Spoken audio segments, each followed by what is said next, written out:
खुरमजरी ma'am ngasisu anova recipe ama puraga lakjare ado ma'am ngasigi recipe sidi awathabi eromba gi recipe oiduini ado ma'am awathabi se aikoina ayamba matamdadi kangsoi tawraga chai aduga sinju dusu adum hapaga chanai ko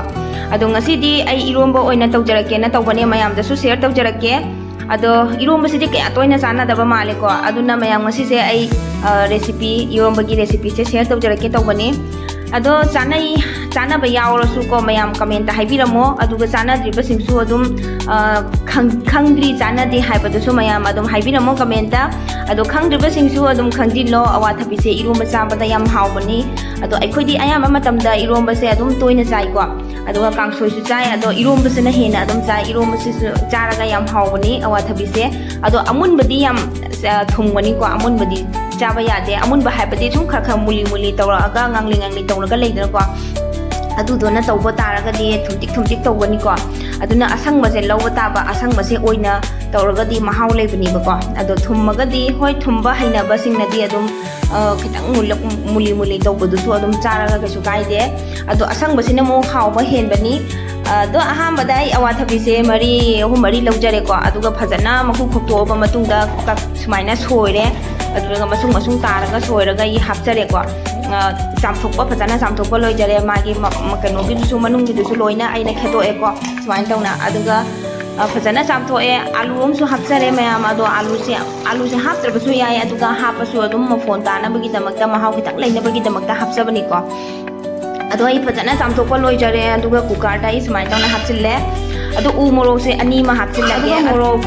ngari ga namdraga di awathabi eromba di mahau lairoi ko maramdi awathabi se chamba hinjang oibanina aduna moroka urotonga ga moroka aduga thunga namna chadra di mahau lairoi aduna morok se ani ma sumaina u morok se laujare ko aduga ngari hapsare sumaina tawraga cooker ta hapsalle ising khara hapaga ai kamhanjarage anira ahumlak tawraga kamhanlaga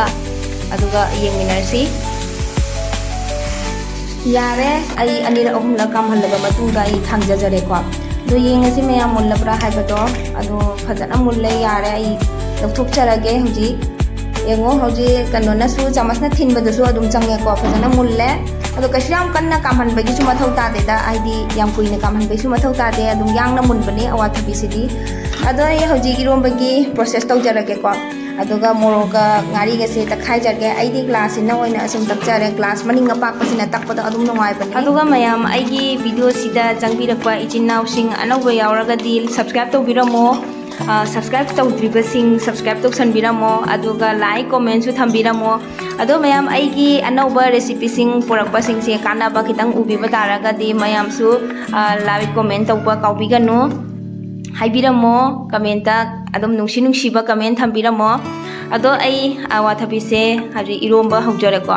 awathabi se yam kanna doina powder ta na takhai ga daba nate ko haidi mapum pauri tawna sum khara thamge aduna mahau leiba hen bani loina kupna takhai raga di mahau se amta lawba ngamaroi aduga mamang du su aina peruki eromba peruki keno tawba kangsoi thangathibadu su ma'am adum हाइबिराये सिबु पेरुक इरोंबा से सुमाइना चाना दिबा ma'am अमा दुम यावरबा यानी खंगना द्रिबा ma'am खंगना दबा यावरमे को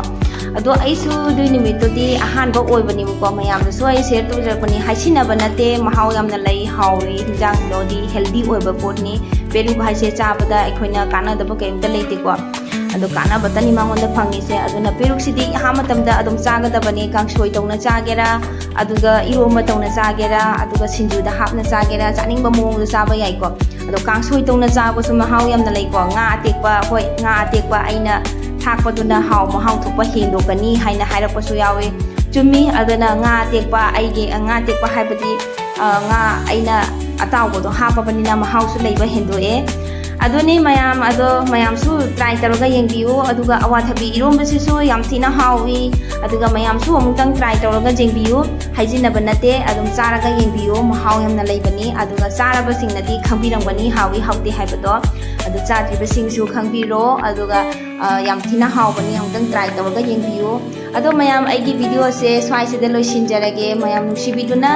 aigi video sibu like comment subscribe toba kaubiranganu ma'am mathang next video amada mu thengnarasi adaga anauba recipe ama puraga lakpa ngamba oijage nambra yenge bye bye